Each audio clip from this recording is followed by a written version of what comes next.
Kabilang daw ngayon itong Magnolia Chicken Templados dito sa mga teams na nagkaka-interes na kumuha dito sa sabihin nating draft pick ng Terra Firma Jeep at mukhang willing daw silang i-offer itong si Jerica Hanmisi na kapalit plus isasama pa nila itong si Joseph Eriobo.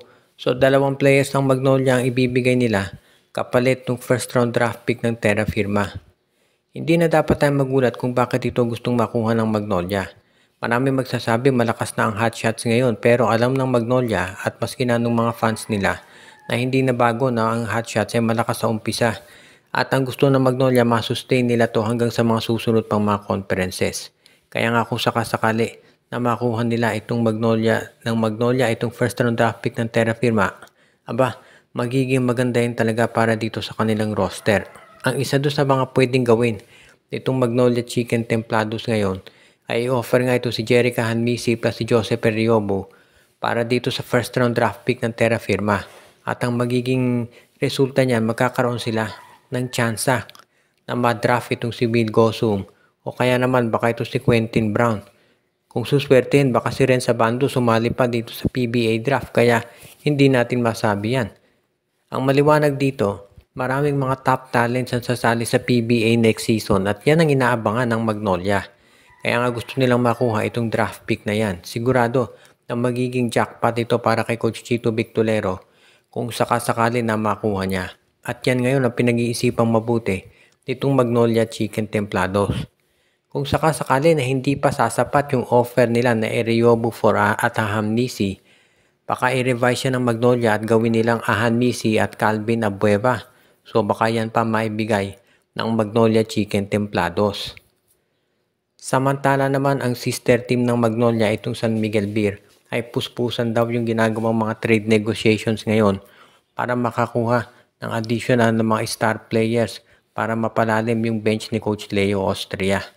Kabilang doon sa mga tinitignan daw ngayon itong San Miguel Beer na kunin ay itong si Jason Perkins mula dito sa Phoenix Fuel Masters o kaya naman itong si Jeyo Ambohot mula dito sa Converge Fiber Xers.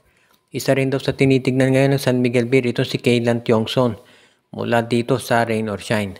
Sa mga nabanggit na players, mukhang ito raw si Tiongson ang magiging priority ng San Miguel. Dahil si Perkins, hindi na bata yan. At itong si Ambohot kasi medyo kulang sa physicality at more of an outside shooter. Mukhang gusto ng San Miguel Beer yung power forward talaga na makatutulong sa rebounding at yan ang magagawa nitong si Kaylan Tiongson para sa kanilang roster. At ang medyo mabigat lang dito, independent team kasi. Itong Rain or Shine Elasto Painter. So, ibig sabihin, medyo magiging, sabihin natin, komplikado yung trade.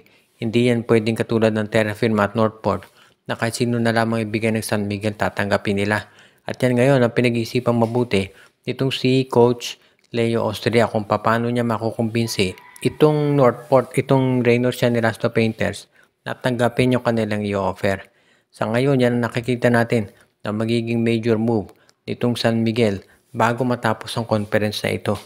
Ngayon, kung matapos man yung conference na to at hindi sila gumawa ng move, sigurado na sa off-season gagawa ng malalaking trades ang SMB lalo na kung hindi pa sila mag-champion ngayong Philippine Cup. Alam natin na hindi na bumabata si Junmar Fajardo at gustong ma-maximize ng San Miguel yung talent nito na naliliban pa. Kaya yan ngayon ang gagawin talaga nitong San Miguel ang magdagdag ng additional pa na mga talent.